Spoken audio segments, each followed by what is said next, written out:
On a quiet Tuesday morning in October, the sun rose over a suburban street in Ohio, as if nothing extraordinary would happen. Birds chirped, the air was crisp, and the smell of freshly brewed coffee drifted through the Parkers' modest three-bedroom home. Outside, children's bicycles rested against the driveway fence, and a yellow school bus stopped at the corner as it did every day. Inside, Jason Parker, a 41-year-old project manager, was preparing for work. His wife, Emily, was making breakfast while checking the school schedules for their two children. Life moved predictably, comfortably, normally. And it was exactly this normalcy that made what was about to happen feel impossible. By the end of the day, the Parkers would still have their home, their cars, and each other. But the fragile sense of safety they had taken for granted would shatter with the arrival of a single Bill 1 envelope. 4 pages, a number that would not just shock them, but quietly destabilize their entire existence. The Parkers were the embodiment of the American middle class. They weren't rich, nor were they struggling. Jason earned just under $80,000 a year, enough to provide for his family's mortgage, groceries, car payments, and a few small luxuries. Emily worked part-time at a dental office, balancing school pickups, household chores, and the kids' after-school activities. They had insurance, retirement accounts, and a modest savings account that made them feel responsible and protected. Their lives weren't glamorous, but they were steady. They believed reasonably that doing what society told them, working, saving, getting insurance was enough to guarantee safety. Jason had health insurance through his employer. The paperwork had been overwhelming and confusing, with dense legal language and endless disclaimers, but it existed, and that was enough. Life insurance was included too, a standard employer-provided policy. Jason barely remembered signing the forms. He and Emily never considered that this coverage might not protect them fully. Once, Jason casually remarked that if anything ever happened to him, Emily and the kids would be fine. Emily laughed, comforted by his words and the illusion that being covered meant they were truly safe. In America, the system had convinced them that following the rules equaled protection. It hadn't. The day began normally. Jason drove to work thinking about reports and meetings, while Emily focused on preparing breakfast and getting the kids ready. The children bickered lightly over cereal choices, a normal noise in a normal home. But at around mid-afternoon, Jason felt a sharp, unfamiliar pain in his chest. It was subtle at first, easily ignored. But then it intensified, radiating through his left arm and jaw. He tried to brush it off, convincing himself it was just stress or indigestion. But when the pain didn't subside, a coworker noticed his pallor and insisted he sit down. The ambulance was called.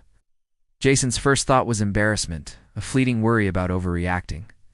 But as the sirens wailed, he realized fear had quietly crept in. He had insurance. He would be okay. That was the anchor in his mind. The hospital was a blur of white walls, fluorescent lights, beeping machines, and quiet urgency. Emily arrived within minutes, heart racing, trying to mask her fear. Their children stayed with a neighbor, unaware that their parents' lives were suddenly teetering. Jason underwent a battery of tests, scans, and procedures. The diagnosis was serious, but not immediately fatal. 3 days passed in the hospital, each one stretching longer than the last. Relief washed over the family when Jason was discharged. He walked out alive, smiling, seemingly unscathed. The family believed the crisis had passed. They were wrong. 2 weeks later, the envelope arrived. It was thick, heavier than normal bills, with the hospital's logo embossed on the front. Emily opened it, her fingers trembling slightly. The pages were filled with numbers, codes, and totals that seemed unreal. Then she saw the final figure, $83,000. Emily's mind froze. Her brain couldn't comprehend the number. She read it again, hoping it was a mistake. It wasn't. Jason came home to find her pale, silently staring at the papers as if they could bite. Laughter escaped him not because it was funny, but because his mind couldn't process the reality. They called the hospital, the insurance company, each call ending the same way. This is what you owe. Jason's employer-provided insurance had limits they never realized. Certain procedures were only partially covered. Some doctors were technically out of network. The hospital stay triggered hidden charges, quietly stacking while Jason lay in a bed trusting the system. No one had warned them. The envelope arrived after relief had settled, after life had resumed, making the shock even more devastating. The number wasn't just a bill, it was a wake-up call, a stark reminder that doing everything right in America does not guarantee safety. They tried negotiating, asking for itemized statements, requesting payment plans. The hospital offered a discount that still left them with a debt larger than they had ever imagined. Savings evaporated first, then credit cards. Jason picked up extra shifts. Emily extended her part-time work. Every month, they lived with the envelope lurking in the background, interest quietly inflating the number. Stress settled into their home like an uninvited guest. Jason's sleep was restless, Emily's nerves frayed. The children, sensing the tension, became quieter at dinner. Laughter faded from the house, replaced by whispered calculations and silent fear. 3 months later, Jason's health began to suffer under the weight of anxiety and exhaustion. Small arguments erupted over minor issues, but the root was the looming bill. Every unexpected expense became a crisis. The system, which promised protection, had instead imposed a slow, invisible collapse. Jason and Emily argued about money, blame, and responsibility, though neither was truly at fault. Their lives, once predictable and secure, now revolved around survival. The illusion of middle-class safety had been stripped away, revealing a fragile and unforgiving reality.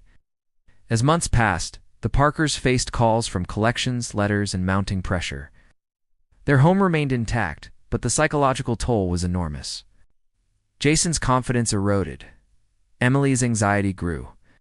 Decisions that once felt small, like buying groceries or scheduling a doctor's appointment, became fraught with fear. The envelope, the single symbol of a system that had failed them, never left their sight. Every day reminded them that being covered by insurance does not mean being protected from financial ruin. The bill didn't arrive during the emergency.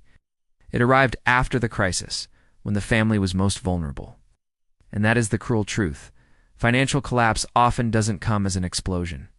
It comes as a slow, quiet erosion. The Parker story is not unique. It belongs to thousands of middle-class Americans who assume that insurance and careful planning shield them from catastrophe.